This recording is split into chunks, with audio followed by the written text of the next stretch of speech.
All right. Hello, everybody. We're waiting a few minutes before we get started to make sure everybody has a chance to tune in.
I see a lot of familiar names on the Zoom waiting room. I can't see the YouTube list, so.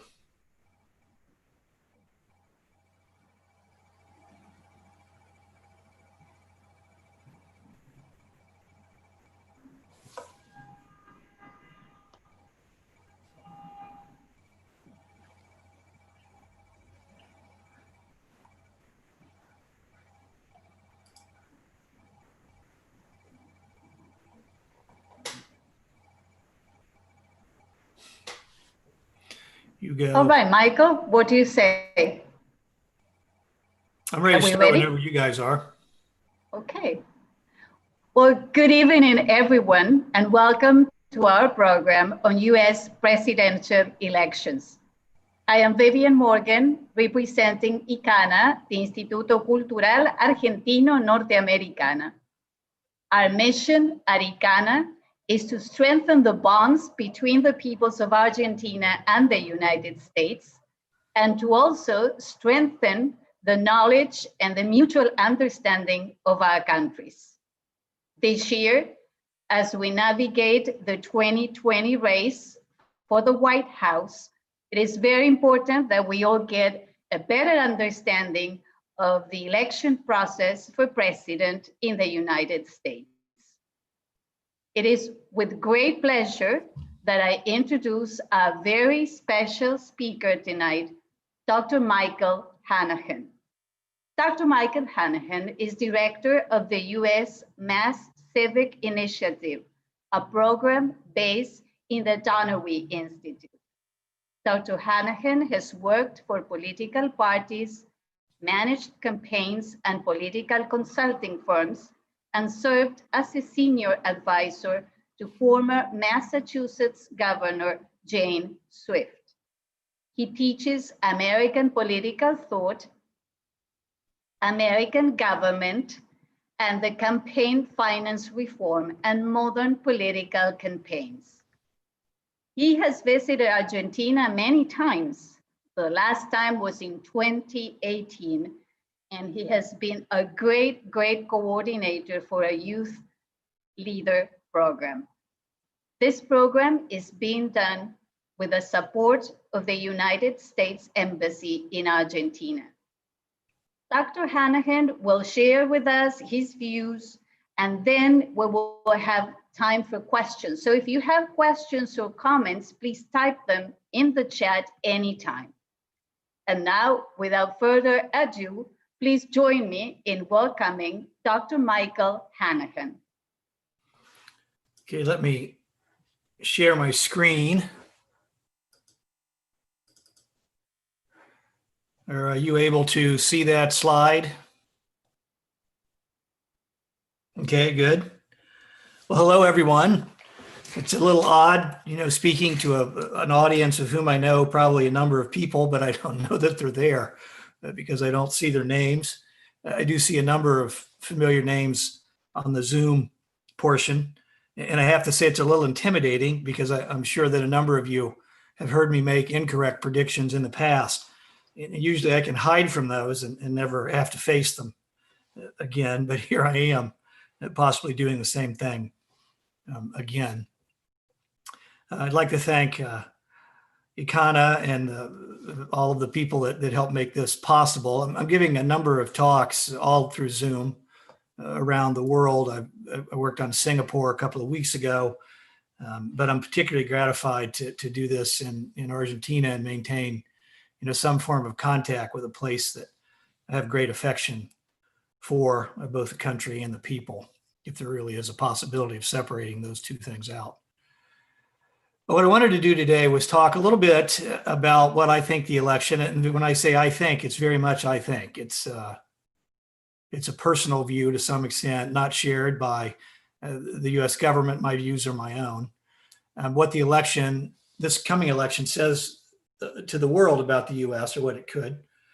Then I'd like to cover a little bit about where is the race for president between Biden and Trump right now, and then discuss at some length some election day possibilities, which we talk about a lot here, at least. I'd like to say at the beginning that I often might say Biden, and I might say Clinton, and I might say Trump without using their titles, not because I'm being disrespectful, but just to sort of move things along. So no disrespect is meant by not always using the appropriate title. So a picture of the globe, because in many ways, I think this election is about how we view the globe. And this election is about how will Americans express a view about how we view the world. And also to some extent, how will the world see us? What are they looking for in our upcoming election? I use just a couple of quotes from one from Socrates: I am not a Greek or an Athenian. I am a citizen of the world. And then I won't read the entire Marcus Aurelius quote, but he says, meditate often on the interconnectedness and mutual interdependence of all things in the universe. These two quotes, in my mind, really set up the notion that the world is now a globe that we can see and that we all live in together, and that many of the problems that we face, be them global warming or a pandemic, which we're going through right now, need to be solved at the world stage through forms of cooperation. Exactly what form is open to question, but through forms of cooperation. And I think there's a large percentage of the world population, not just in the United States, that would prefer to come in and look at themselves just as this one nation. In the United States, it's always been a strong view that we don't need to engage in the world.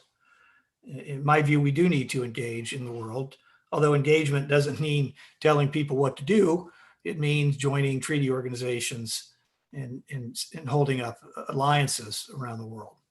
So what will our engagement with the world be is a major political question that's debated between Biden and Trump right now. A little background for many people is I worked in politics for a long time, working on and managing campaigns, especially in the field of communications. I've taught politics for a long time. They always say that those that can't do teach. So maybe failures in my previous career led me into a teaching career. But I did calculate the other day that I've had 15,000 students, which seems like a very large number to me. And also for the last 17 years, I've traveled around the world working on programs and listened to people all over the world give their views of international politics, their own internal politics, and their views of the policy choices or lack of choices of the United States. So that's just a little background, which leads me to some of my viewpoints. This is an old picture of United States elections. It's a famous painting.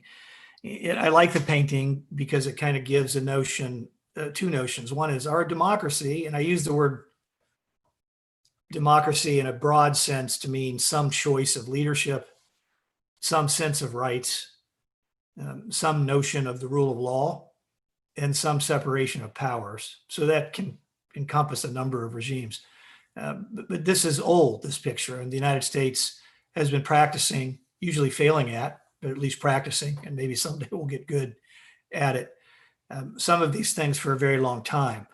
You notice that this is a bit of a raucous affair. You have to declare your vote at the door, at least what party you're taking, if not who you're going to vote for, because the ballots were painted in different colors. you see at least 3 people that are drunk in the picture. And you also notice it's a very masculine affair at the time because women could not vote.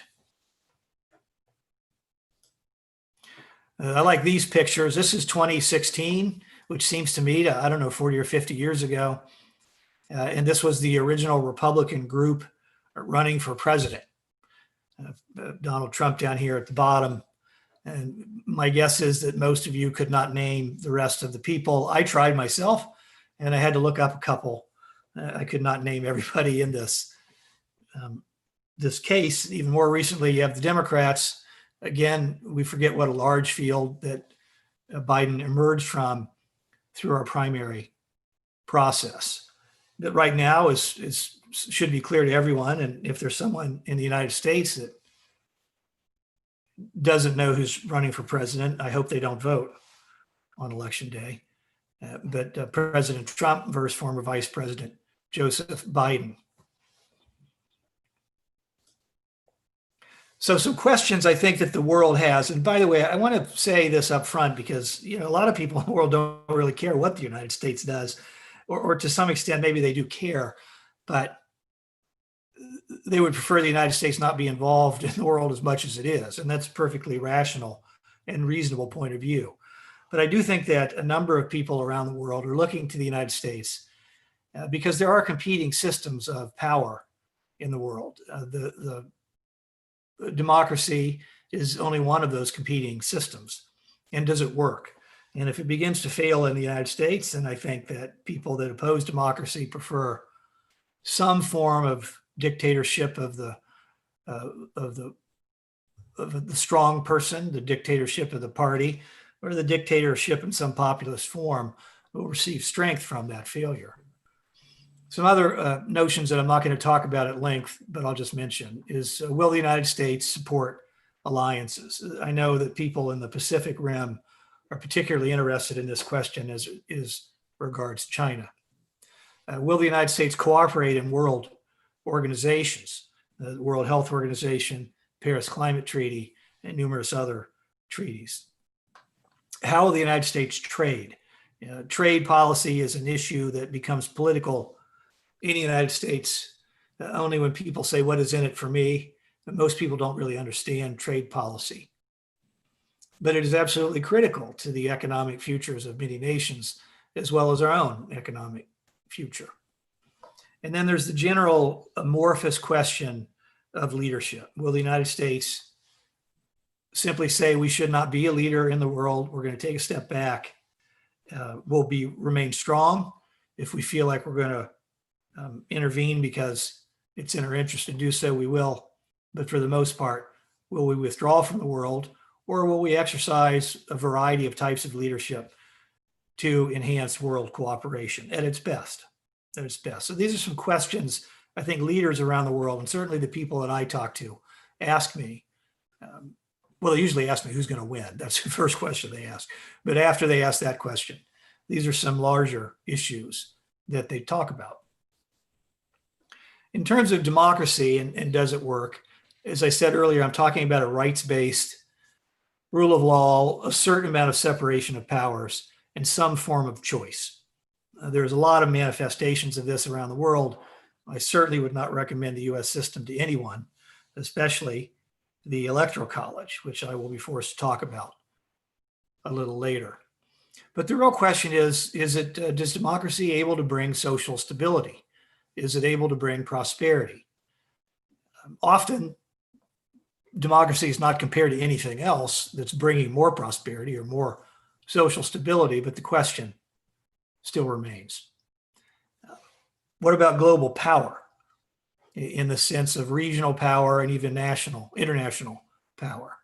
And I always like to remind people, because they think it couldn't happen in the United States, but the party of order will always have appeal. It will always be powerful, and order is necessary. But nonetheless, we often have to be suspicious of the claims of order when really they're hiding claims of power.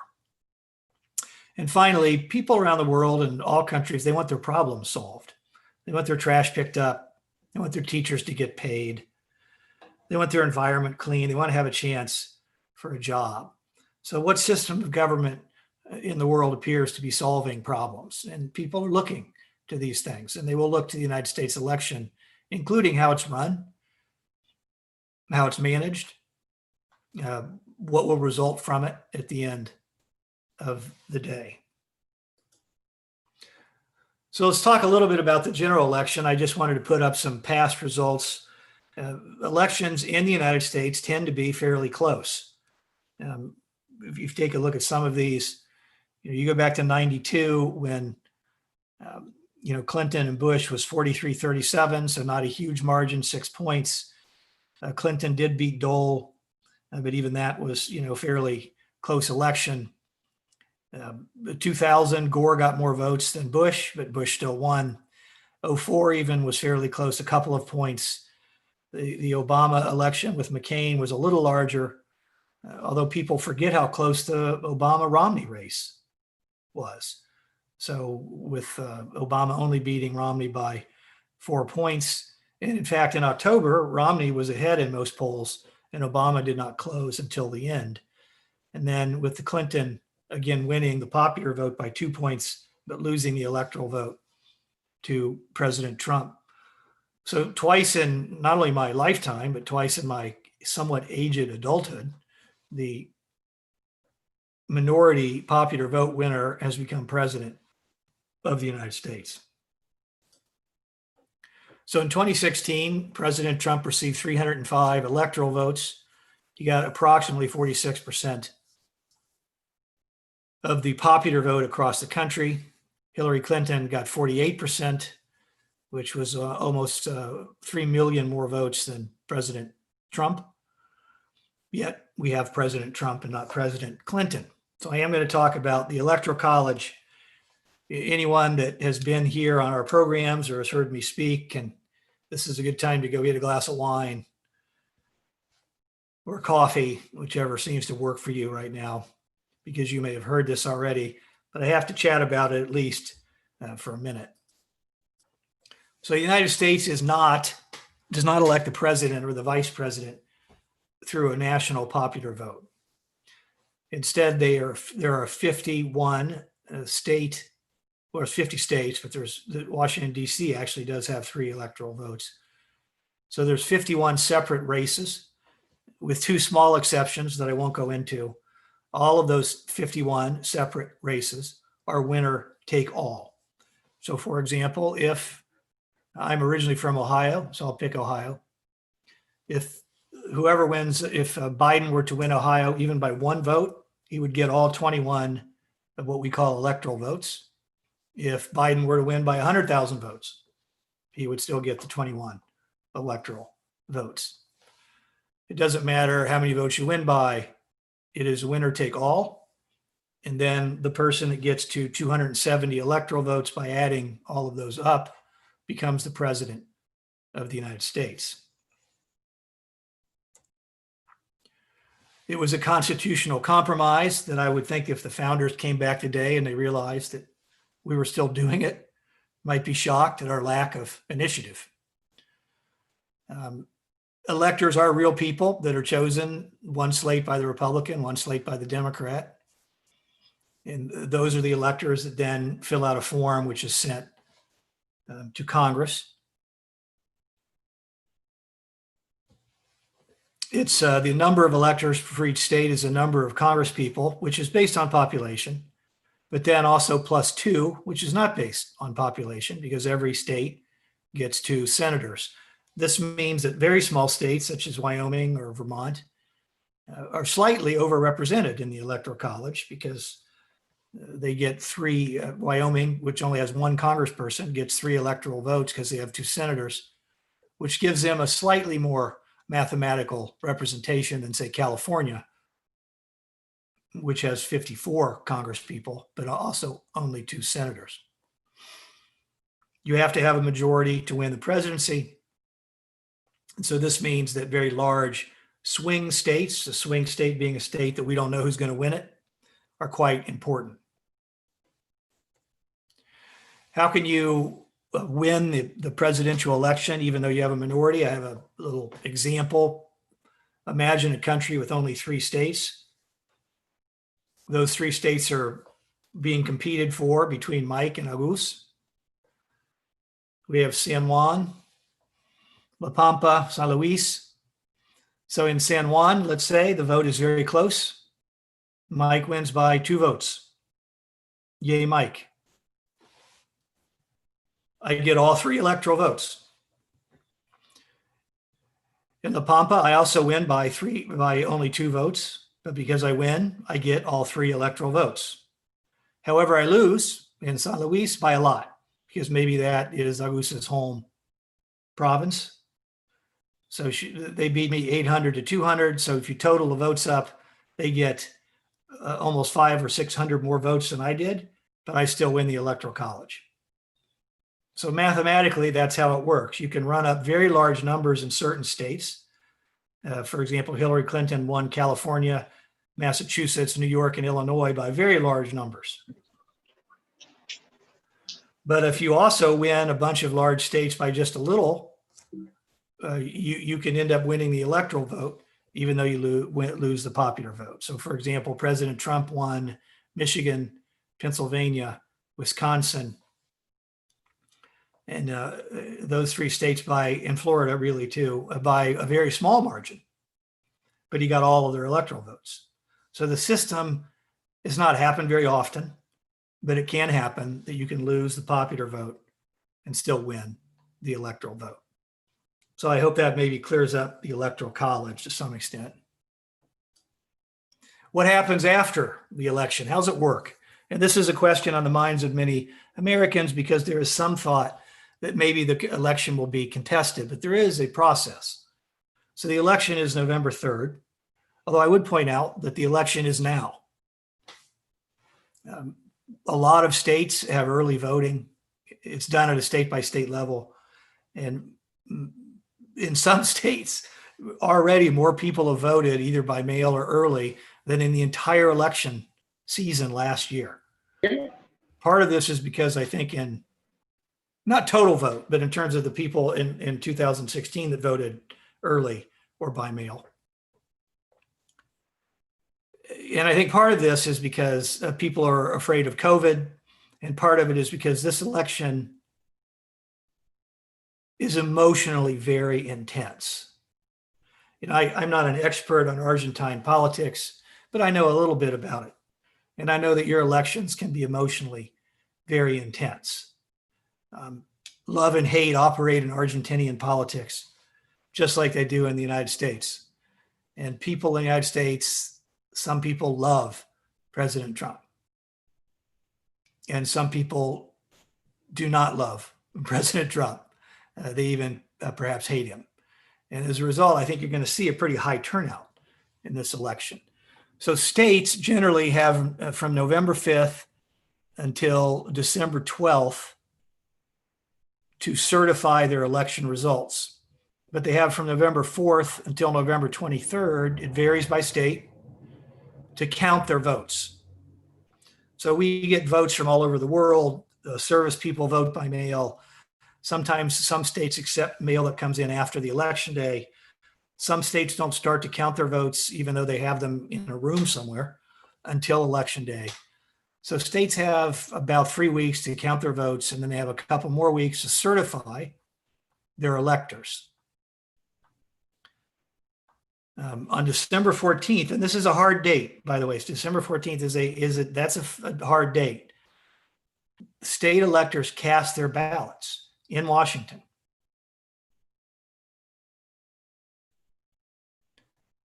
On January 6th, a joint session of Congress convenes. In this case, Vice President Pence would be presiding.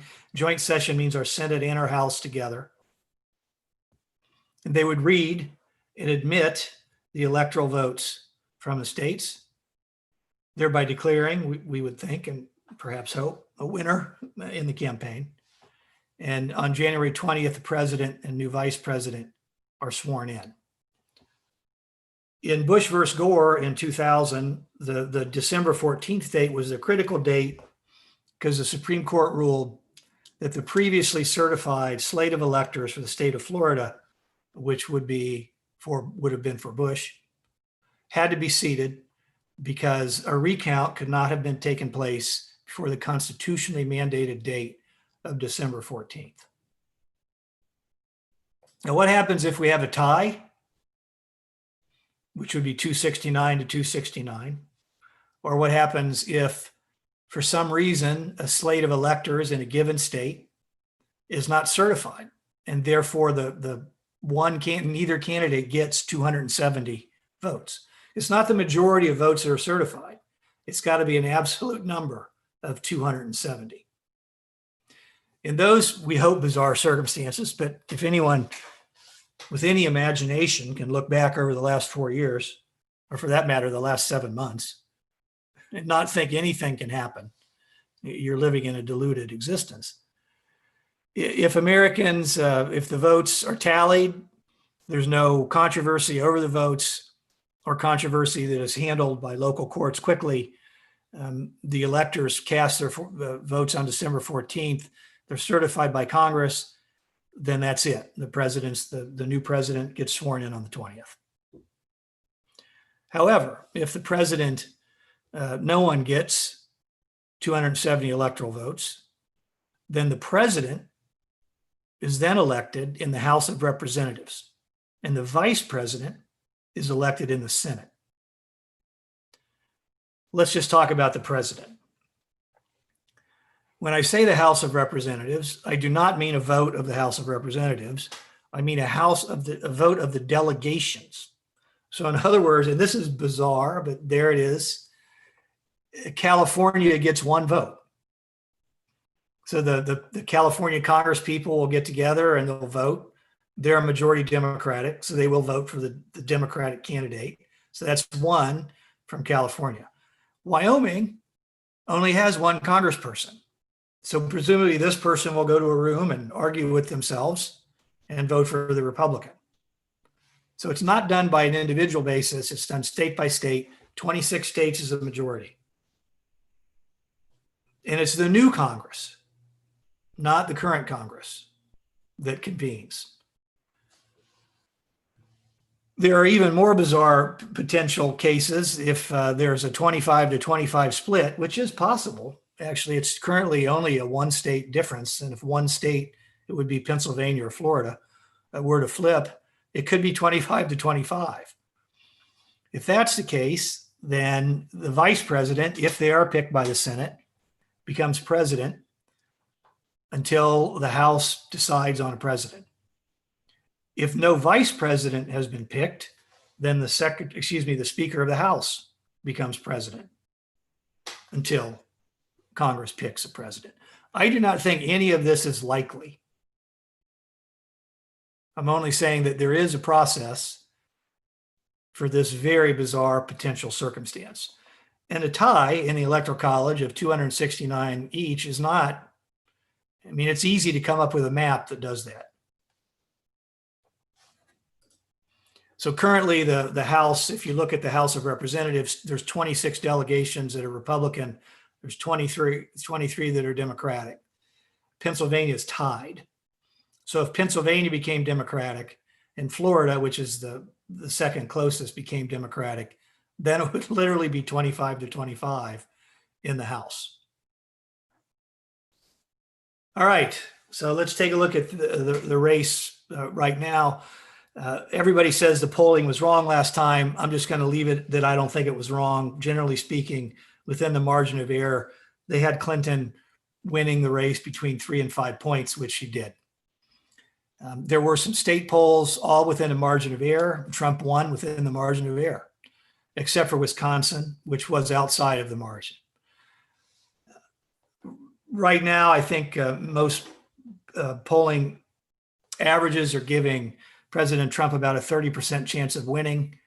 Doesn't seem like a lot, right? But if I told you that you're going to pick up a deadly disease next week and you had a 30% chance of that, you probably wouldn't sleep very well at night. 30% is not nothing. If I told you you're going to win the lottery next week, you had a 30% chance of winning the lottery, you probably wouldn't sleep because you might think you're going to win the lottery. So 30% is by no means nothing. So just because a company says there's a 30% chance That in no way says that company believes Joe Biden is going to be the next president. It just is based on the data that we have right now. This is the odds. This is the Electoral College from the last time around. Red being Republican, blue being Democratic, and that being my mouse moving. There's a number of states right now where Vice President Biden is actually winning: Pennsylvania, Michigan, Wisconsin. He's a little bit ahead in North Carolina and Florida. He's almost tied in Iowa. He's ahead in Arizona. And oddly enough, it's only a couple of point difference in Texas, and they're tied in Georgia. So the electoral map this year looks a lot different than it did in 2016.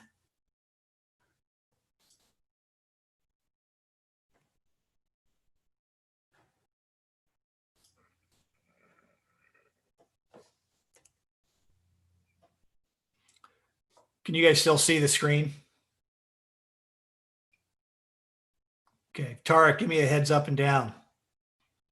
You can only see you and Diego on the screen. I don't know how your lives look right now, but the U.S. feels like we're existing in a world of chaos.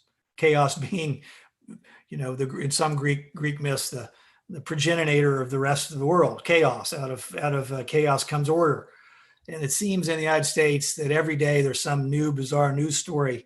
I have whiplash. I have news whiplash. It's like I don't want to pay attention to it anymore. I mean, let alone predicting President Trump's last 4 years. I could never have predicted a pandemic. I mean, it's just too much, I think. If you pay attention to the news every day, you get caught up in the notion of chaos. However, there's more stability than you think. If you look at 08, 12, and 16, the numbers don't change all that much. The Republican candidate for men, 48, 52, 52, not a huge difference. For women, 43, 44, 41, not a huge difference. Whites, 55, 59, 57, voting Republican, not an enormous difference. Hispanics, 31, 27, 28. President Trump has actually increased his current polling among Hispanics right now. Christian, and when I say Christian, I mean specifically evangelical Protestant Christians, 74, 78, 80, very consistent over time. So there is underneath that chaos in the United States some electoral stability. But I'm going to close with a couple of differences between this race and the last race, and then open it up to questions. First, on average, Clinton at the end was ahead 46-40 over Trump, and Biden is ahead 52-42. There's two differences there. One is 46-40 is 86%, 52-42, 94%. There's no real strong third party candidate, and there are very few undecided voters. So there's a lot less room for growth for either candidate. Secondly, white voters, overall white voters, voted for Trump by 13 points in the last election, but now they're only polling 2 points for Trump. So for uneducated white voters, I don't mean uneducated, but people with less than a college degree, Trump has gone from winning 30% of that subgroup to only 18%. In terms of popularity, Biden is at 53-41. That's in the United States politics, that's a pretty big number. But we're a very divided country. And anyone that has 53% popularity, that's not too bad. Clinton was the opposite. She had 42% popular and 53% unpopular at the time of the election last year.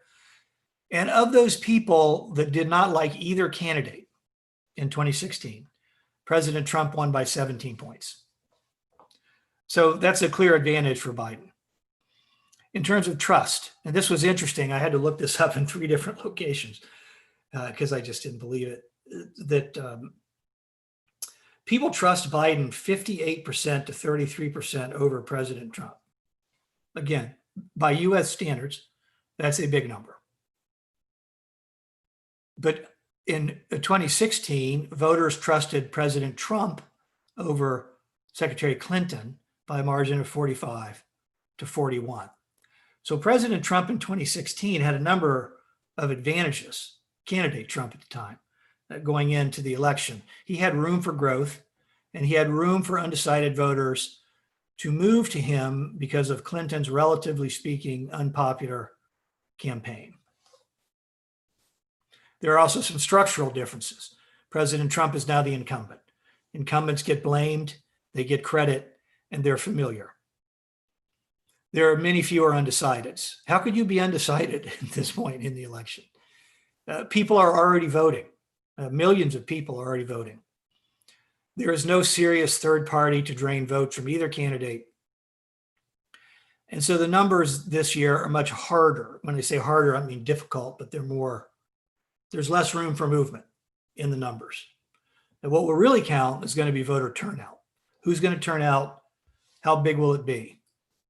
President Trump has some advantages. He controls the government. He can investigate his opponent. He can release documents. He can control the news cycle, and he has done all of those things. He's doing, in fact, a little better in Pennsylvania, Wisconsin, and Michigan than he was in 2016. If he could still win all three of those states, he can still win the election. So although the odds, if you're a betting person, would be on former Vice President Biden, President Trump could certainly still win the election. I do not think you're going to see a lot of change over the next couple of weeks. I think people have made up their minds. I don't think there's going to be any October surprise. If there are, I think it might be against President Trump, simply because there's so many people in the US government who have access to information that may leak some of that information. But I think the big issue for President Trump that he hoped would swing some votes was Joe Biden's son, Hunter Biden. And that simply does not look like that's going to go anywhere. So with that, I think I will stop because I've gone on long enough. I don't need to go through these, and I will leave it open to questions.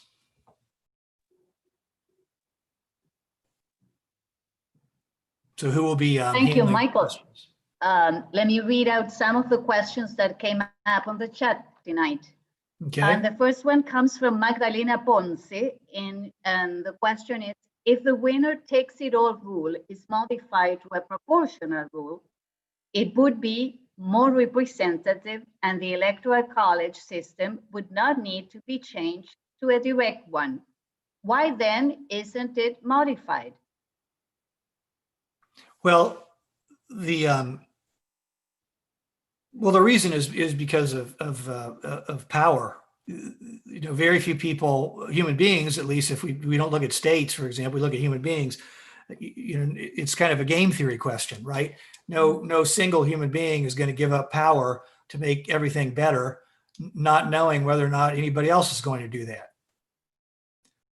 So, you know, a state like Massachusetts, which has signed on to a compact, would make some changes, is not going to dilute its electoral vote in a heavily Democratic state where winner take all gives the Democratic candidate more votes if Republican states don't also do the same thing.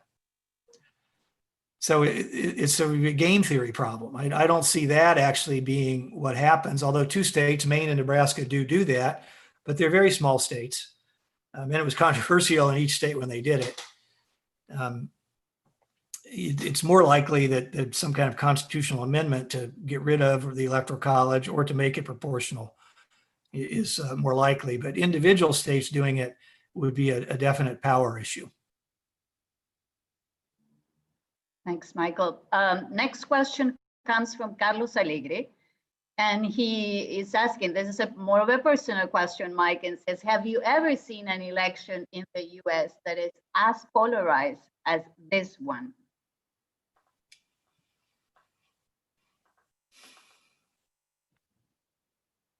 I would have to say no. I mean, the reason I hesitated is because I'm not totally against the word polarization is such a negative word, but democracy is to some extent about dispute. You know, for those of you here, I hope you all voted in your election the last time. And I think many of you very passionately believe that the candidate that you supported was better for your country than the other candidate. And I think that's just sort of a normal politics. I don't know where the dividing line is between let's argue about how our country should be and let's figure out how to work together. I don't know where that line is. I would say that President Trump is a more divisive figure than any figure that actually had a chance of winning the presidency that I can remember in my lifetime, which is a slightly different way to put the question that you asked. And I think that some of his success has been in his ability to move people by dividing them and scaring them. And once you start doing that, once you start going down that path, you're sort of riding the tiger. You know, it's easy, as some people used to say, it's easy to get on a tiger. Although honestly, I've never tried that. It really doesn't seem to be that easy. But it's particularly hard to get off of it.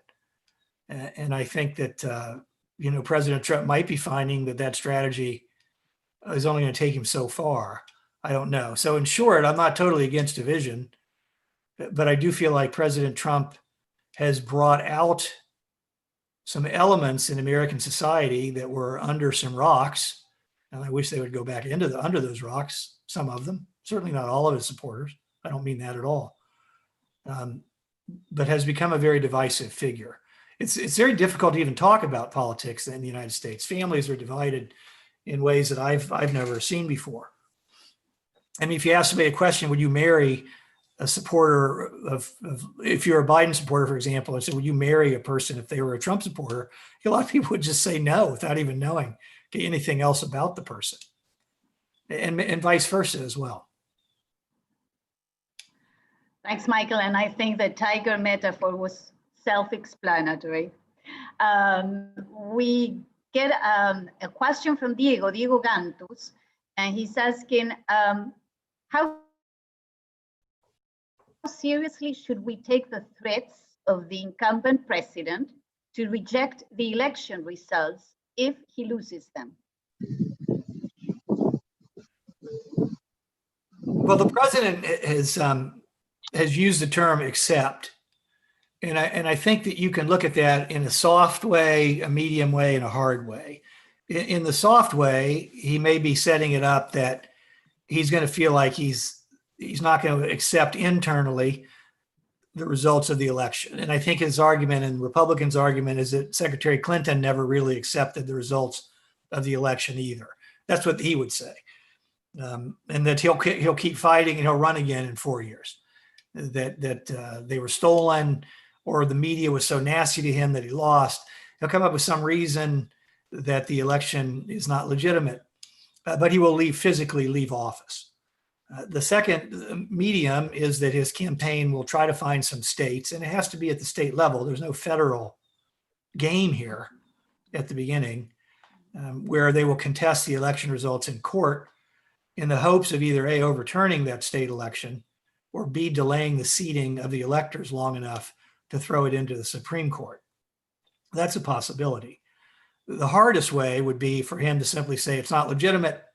I'm the president. I'm still the president, and I'm not going to leave office. That's just not going to happen. I mean, that's not, at some point, someone will go and take him out of the office. When the new president comes in and has new Secret Service guards, and the process will work through. But I don't think it's going to come to that. I don't think he would even contemplate that. I want to thank the audience, Mike. They are being very interactive and sharing their views and lots of good questions. Next one coming up from Paula Lopez. And Paula asks, what is your take on the Republican Party? Do they support Trump? What are its long-term prospects?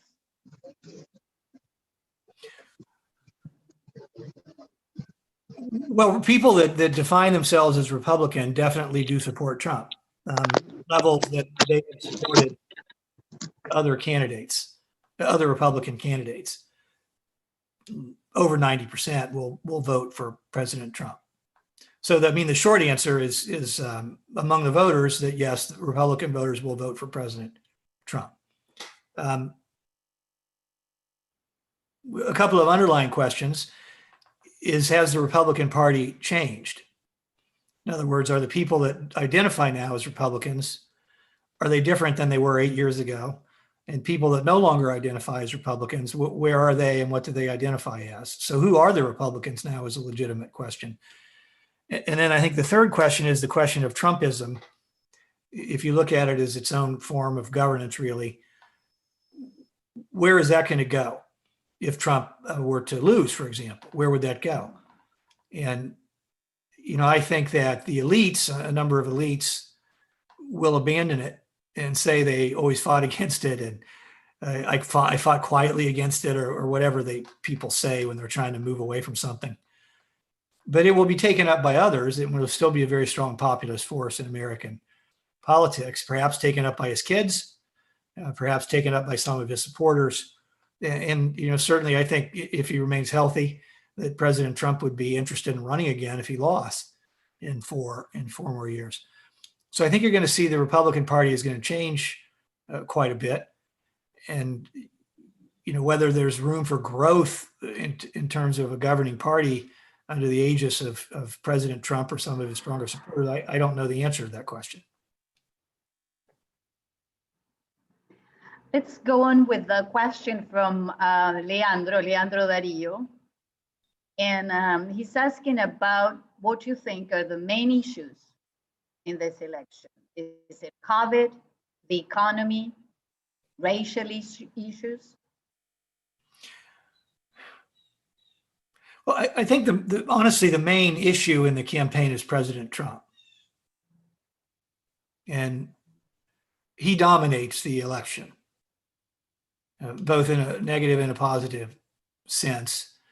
It really is a referendum on President Trump. There's really no other way to put it. He has dominated American news cycles for so long that it's impossible to separate out any of those other issues you mentioned from his reactions and policies towards them. Having said that, I think that COVID is the issue that is on the minds of most Americans, and it's hard to disentangle the notion of the economy from the notion of COVID. I think you must be having similar issues in Argentina, where there's debates about, in the United States at least, and I'm going to assume Argentina as well, is how well did the government handle COVID? And that can take the path of, at least in the United States, 230,000 people have died. It's increasing again. It's increasing in states where it wasn't increasing before. But at the same time, do we really need to shut down the whole economy? Were good policy choices made? Was leadership exercised? Is leadership being exercised today? And just basic things like wearing a mask and social distancing. So sort of governmental competence and leadership questions are tied up with evaluations of President Trump and also people's views on the economy. Your comment, Michael, on Argentina and how our administration has handled the COVID times is also a big issue. So yes, you were correct in your assumption. The topic of COVID comes back time and time again in the questions. How is COVID impacting the elections? And what is the role that social networks play in this election? Is that two questions? One is about COVID and one is about social networks?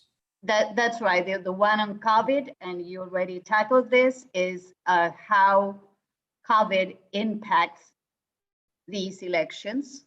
And the question that comes after that is the role of social network. Well, quickly with COVID, I did talk about it, but just quickly, as COVID operates in the election, as an issue that's attached to the economy and also to questions of competence. It's also an issue that attaches itself to questions about President Trump's leadership and personality, especially around questions of honesty and openness to the people in terms of information and empathy for people that have suffered. So COVID operates as an issue complex, but COVID also operates as a potential disruptor of voting, and what's going to happen if so many people move to a different method of voting that it overwhelms the system. I actually don't think that it will, but it's a possibility. The second question on social networking is I'm a sort of a social networking pessimist.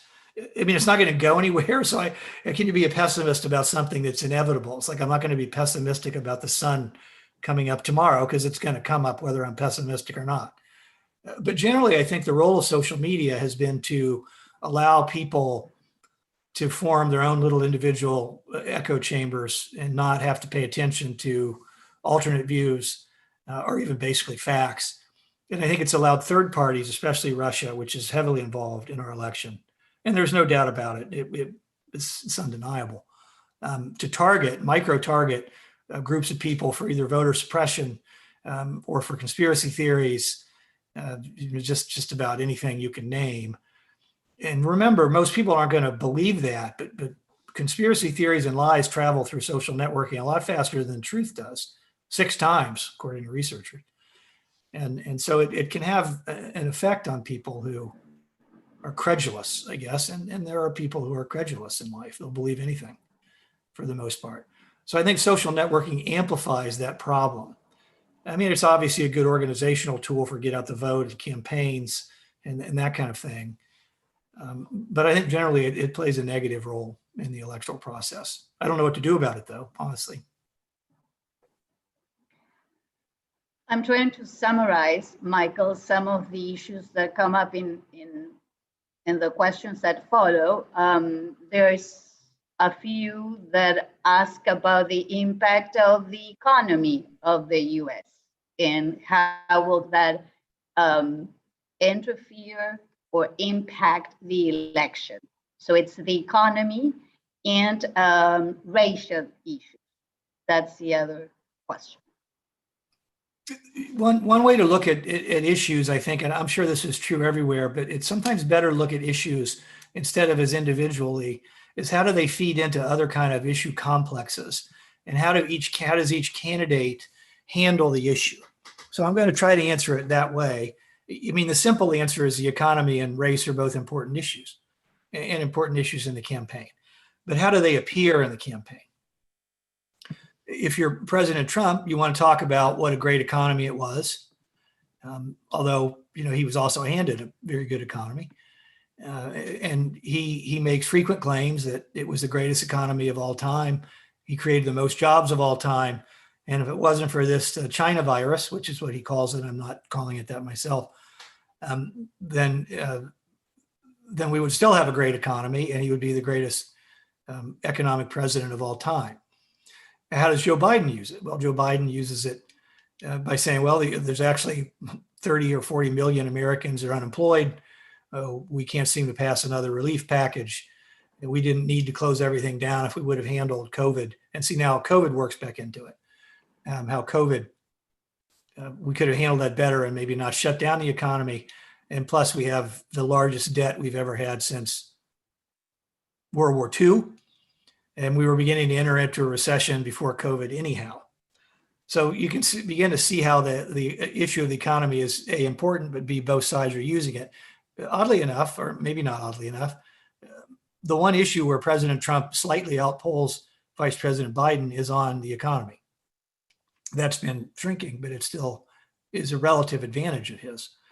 When it comes to race, how are those things handled? So Vice President Biden will look at the issue of race and say we need to bring people together. America has severe and has for a long time race problems with racism, that we need to make structural changes in the way we do policing. He's not advocating defunding the police, which is not a particularly winning political motto in the United States for the general electorate.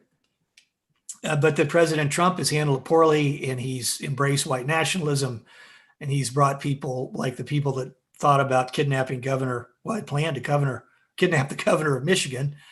He's brought them forward, and he won't criticize them that much.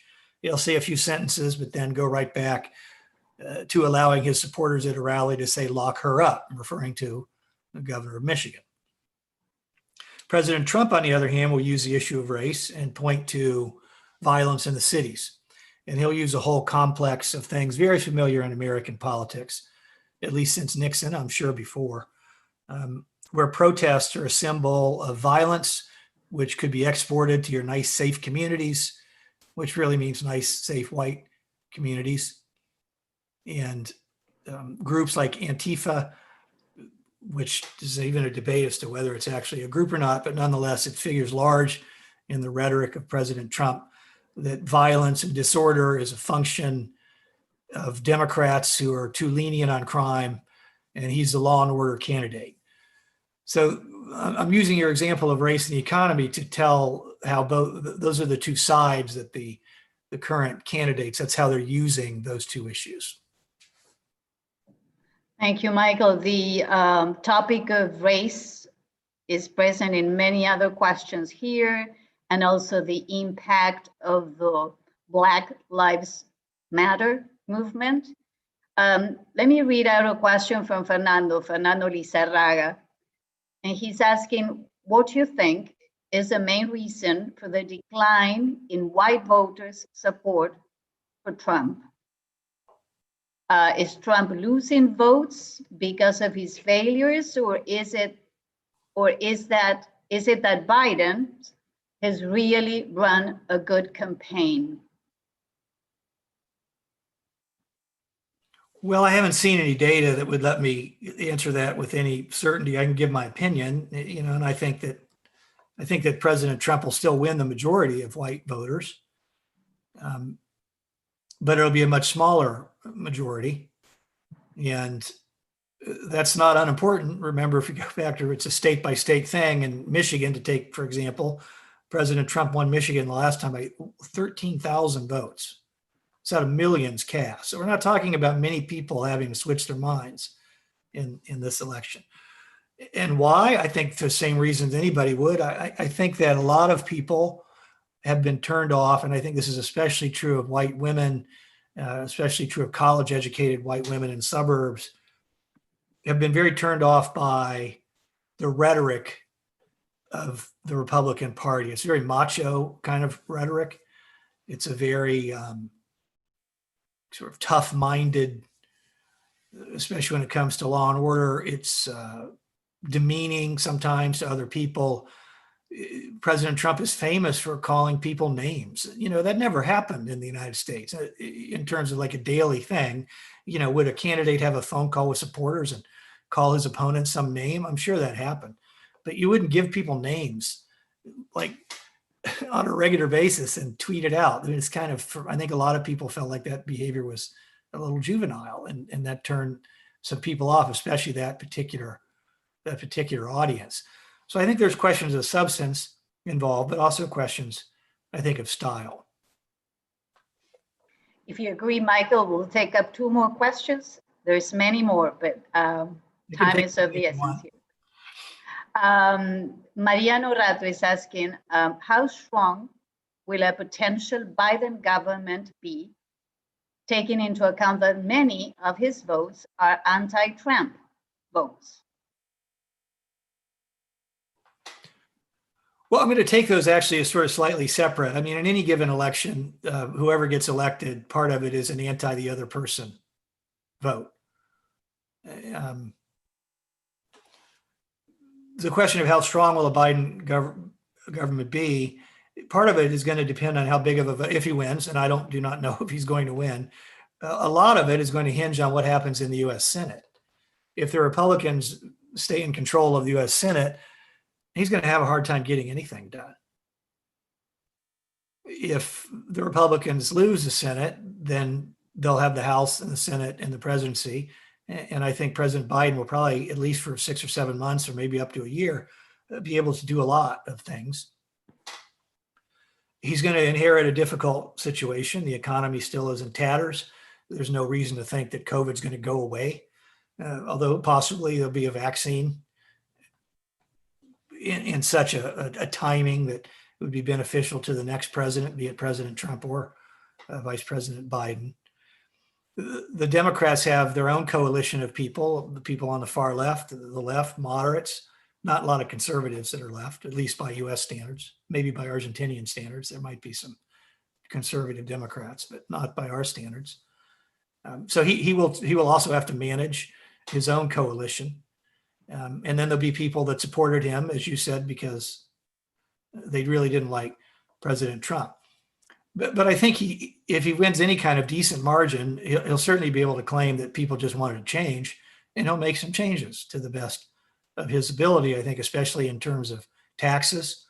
I think in terms of the message that comes down regarding COVID. I think in his message, it comes down regarding international alliances and treaties. I think regarding executive orders surrounding the environment, I think you'll see a lot of changes quickly in those areas, and he'll seek to find common ground in his own coalition first. Michael, the last question has to do with the impact that the results of the elections might potentially have in the relationships Argentina, Estados Unidos, US, Argentina. So the question comes from Rocio Valea, and she asks, is there a possibility that the US-Argentinian relations will change after the elections? And in that case, how would that be? I really don't know, to be honest. I mean, the interest that Argentina has in whatever the US has to offer or not to offer will probably not change.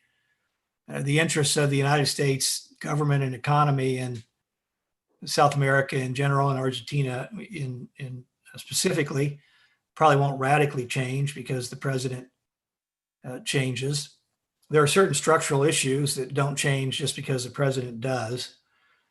But having said that, the president will appoint a new Secretary of State, who will then appoint all new undersecretaries of state, who will then appoint new ambassadors, and all of those people will bring to the table their own views about the major issues that currently exist between Argentina and the United States. And so I almost certainly at that level, there will be changes. It's hard to predict exactly what those will be, though, right now. Michael, I think we have more questions from our viewers, but our time is up. I want to thank you so much for sharing your experience and your expertise. You have described the Electoral College in a very simple way that we could all follow. And yes, I guess we all agree with you that elections this year will be emotionally intense. I want to thank you. We really had a very, very good, very rich discussion. For all of the people in our audience, I want to thank you for joining us today. Do you have any final words, Michael, you want to share with us? Well, I'm sorry I couldn't talk to so many of the people that I know out there. If you want, send me an email. Just tell me how you're doing. I'd love to catch up. I am terrible at Facebook. In fact, Facebook's gotten so conservative that I try not to even look at it anymore. But I still love to get emails, which is 9 generations, probably old technology at this point. And anybody out there that's interested in questions that they didn't get answered, feel free to send me an email. And then I will answer them. We've seen many of your cheerleaders in the audience tonight. Yeah, that's great. Indeed. How many times have you been to Argentina, Michael? Well, actually, the last time I was there, I think it was in 2019, not 2020. Oh, okay. But I don't know, 10, 11. All right. But we have to have you back sometime soon. Yes. I want to I hope so. I want to thank yes, of course. I want to thank the United States Embassy for making this program possible. And I want to thank you again, all of you, for joining us tonight. This concludes our presentation, and please stay tuned for more programs at ICANA. And let me invite you to our third and last program on U.S. elections. That will be on October 28, El Colegio Electoral. This is a program that is being organized by our partner Binational Center in Rosario, Aricana. Thank you all for joining us and have a great evening. Ciao. Goodbye.